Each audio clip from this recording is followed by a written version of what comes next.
दोस्तों, महामृत्युंजय मंत्र को वेदों में सबसे शक्तिशाली रोग मुक्ति वाला मंत्र माना गया है। ये शिव जी का दिव्य मंत्र है जो जीवन, स्वास्थ्य और आत्मशक्ति की रक्षा करता है।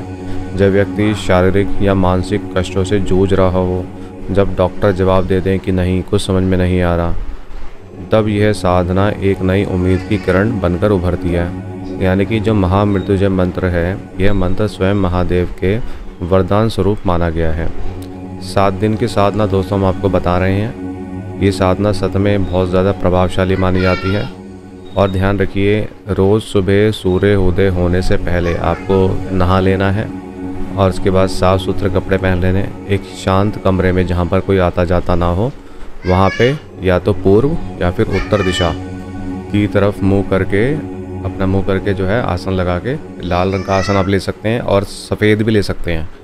और आप क्या करें, जो चौकी है उस चौकी पर सफ़ेद या लाल कपड़ा बिछा सकते हैं और उस पर जो है आप तस्वीर लगाएंगे भगवान शिव जी की, पूरे परिवार की लगाएंगे, ज़्यादा बढ़िया रहेगा। और देखिए, आपको रुद्राक्ष की माला पहले से ही जो है संस्कारित कर लेनी है। अगर आप नई खरीद के लाएँ, अगर आपके पास ऑलरेडी रुद्राक्ष की माला है तो आप उससे भी जाप कर सकते हैं। नई माला लेकर आएंगे तो संस्कारित कर सकते हैं। संस्कारित करने का तरीका आप हमसे पूछ सकते हैं अगर नहीं आता तो दोस्तों, रुद्राक्ष की माला को इस्तेमाल करके आपको क्या करना है, देखिए, अगर आप बिल्कुल नए हैं, ध्यान से सुनिएगा, अगर आप बिल्कुल नए हैं, आप ज़्यादा साधना नहीं करते हैं या किसी कारण से नहीं कर पाते हैं मजबूरी में, तो आपको शुरुआत में एक माला का ही संकल्प लेना है। यानी कि आप ये संकल्प लेंगे कि आप रोज़ एक माला का जाप करेंगे, यानी कि 108 बार आपको मंत्र करना है। तो ये ज़्यादा तो है नहीं, तो ये बहुत छोटी सी साधना आपको बता रहे हैं। इसमें आपको किसी तरह की कोई दिक्कत भी नहीं होगी। और दोस्तों, आपको 7 दिन तक रोज़ एक ही फिक्स टाइम पर साधना करनी है। मैंने आपको बताया ना, सूर्य उदय होने से पहले, या समझ लीजिए जिस तरह जब सूरज निकलता ही है तभी उस समय आपको स्टार्ट कर देनी है। पहले से आप तैयारी रखें और भगवान को पहले जब आप बैठेंगे आसन पे, सारी तैयारी कर लेंगे, दीपक जला लेंगे उनके नाम का, शिव जी के नाम का। तब जाके आपको क्या करना है, एक धूप जला के फिर जो पुष्प हैं वो भगवान जी को अर्पित करने हैं। पुष्प अर्पित करने हैं और पुष्प आप कोई से भी चढ़ा सकते हैं। लाल चढ़ा दीजिए, गुलाब के चढ़ा दीजिए, ऑरेंज चढ़ा दीजिए, सफ़ेद चढ़ा दीजिए, सब चलेगा। और जो है उनको तिलक लगाना है आपको सफ़ेद चंदन का। फिर अपने भी आप खुद चंदन लगाएंगे। फिर जाके आपको साधना शुरू करनी है। और आपको क्या प्रार्थना करनी है, आपको हाथ में जल लेकर संकल्प लेना, सीधे हाथ में जल लेना है, संकल्प लेना है। और आपको अपना नाम, अपने पिता का नाम, आपका जो गोत्र अगर आप जानते हैं तो वो बोल सकते हैं। आप आज के दिन से बता दीजिए कि जैसे आप आज से शुरू कर रहे हैं तो आज का दिन आप बता दीजिए और आप 7 दिन तक करेंगे। रोज़ आप एक माला का जाप करेंगे। संकल्प में आप ये बोलेंगे, आपको पहले मंत्र बोलना है, फिर आप बताएंगे कि आप इस मंत्र का रोज़ नियमित रूप से 7 दिन तक जाप करेंगे। और फिर आपको अपनी रिक्वेस्ट बतानी है कि अगर आप बीमार हैं, रोगों से परेशानी है, उसके बारे में आप बताएंगे। आप बताइए कि आप उससे मुक्ति पाना चाहते हैं। भगवान से प्रार्थना करके इस तरीके से आप जल को छोड़ देंगे धरती पर। उसके बाद जाके आपको सबसे पहले गणेश जी का जो मंत्र है, एक माला वो करना है। और उसके बाद जाके आपको गुरु मंत्र करना है। अगर गुरु मंत्र नहीं है तो कोई बात नहीं, ओम नमः शिवाय का जाप कर लेना। और उसके बाद जाके आपको महामृत्युंजय मंत्र का रोज़ एक माला का जाप करना है। दोस्तों, जब आपकी ये साधना पूरी कंप्लीट हो जाएगी तो जो 7वां दिन होगा ना आपका, उस दिन आपको सिर्फ 51 बार या फिर पूरी एक माला का हवन कर देना है, या 51 बार भी करेंगे वो भी ठीक है। और दोस्तों, ये बिल्कुल आपको सिंपल तरीका बताया है जिसमें आपको कोई दिक्कत ना हो। और जब आप आसन बैठेंगे, अगर आपके पास आसन मंत्र है तो उसको जाप करके बैठें, अदरवाइज़ आप आसन को प्रणाम करके बैठें। और इसमें सुरक्षा की आपको ज़रूरत नहीं पड़ेगी, किसी भी तरह से कोई सुरक्षा की आपको ज़रूरत नहीं पड़ेगी, क्योंकि स्वयं आप भगवान शिव जी का जो है मंत्र जाप कर रहे हैं।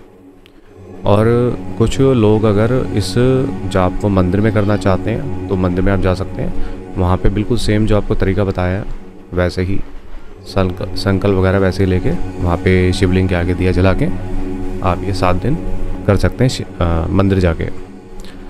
तो दोस्तों, एक बात ध्यान रखिएगा कि आप जब शिवलिंग के सामने बैठ के जाप करेंगे ना, तो आपका जो फेस है वो शिवलिंग के बिल्कुल पीछे नहीं होना चाहिए, मतलब दक्षिणी भाग में नहीं होना चाहिए। साइड की तरफ बैठना, थोड़ा सा साइड की तरफ बैठ जाना, मतलब बिल्कुल पीछे नहीं होना चाहिए, थोड़ा सा साइड होना चाहिए। फिर आपको जाप शुरू कर देना है। और अगर आप मंदिर में करेंगे तो आपको जो है किसी भी तरीके की कोई बात सोचने की ज़रूरत तो पड़ेगी नहीं वैसे भी, क्योंकि मंदिर तो अपने आप में ही एक ऊर्जावान जगह होती है और पॉजिटिव जगह होती है। और ध्यान रखिए, जाप जब तक आपका पूरा ना हो जाए बीच में किसी से बात नहीं करनी, चाहे आप मंदिर में घर में है, किसी से बात नहीं करनी। जाप जब आपका पूरा हो जाएगा उसके बाद ही आप किसी से बात कर सकते हैं जब ज़रूरत हो।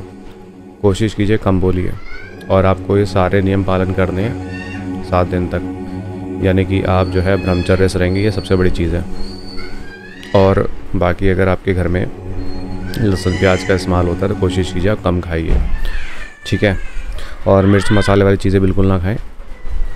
जब ये साधना पूरी कर लें, इसका जो असर है आप हमें कमेंट करके बताएं, इससे लोगों को मोटिवेशन मिलेगी।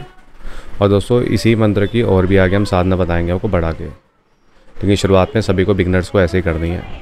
तो ये आपको बहुत ही अच्छी साधना बताई है, एक बार आप कीजिए और फिर हमें बताइए कि आपका जो अनुभव है वो क्या होता है। और देखिए एक चीज़ आप ध्यान से सोच लीजिए कि अगर आपने ये साधना कर ली तो एक तो जैसे आपको बताया है, जो लोग परेशान है रोगों से, एक तो उसके लिए हो ही गया।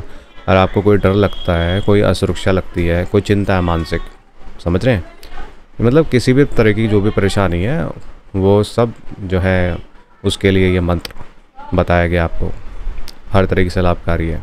और ध्यान रखिए, जो इंसान सही है, सच्चा है, साफ़ सुथरा है मन से, उसके लिए बहुत अच्छा काम करेगा। जो ऑलरेडी किसी को परेशान कर रहा है और किसी की बद्दुआ लेके बैठा है और फिर जाके वो जाप करके भगवान से कहता है कि मुझे आप मुक्त करवा दो, तो उसको कुछ नहीं होने वाला। भगवान को सब पता है अंदर की बातें क्या हैं, ठीक है। आप सारी चीज़ें छुपा सकते हैं, लेकिन ये जो भगवान से कुछ नहीं छुपा सकते आप सबसे छुपा लो कितना मर्जी, लेकिन आप भगवान से नहीं छुपा सकते। ये मत सोचिए कि CCTV कैमरा नहीं है यहाँ पे तो कोई नहीं देखेगा। भगवान की आंखें हर जगह होती हैं, हर जगह। तो दोस्तों ये साधना करने के बाद हमें कमेंट में आप ज़रूर बताइए कि आपका क्या एक्सपीरियंस रहा है। दोस्तों उम्मीद करते हैं आपको ये जानकारी पसंद आई होगी। आप अवश्य हमारे चैनल वो आनंद को सब्सक्राइब, शेयर और लाइक कीजिएगा। बहुत बहुत धन्यवाद। भगवान सभी का भला करे।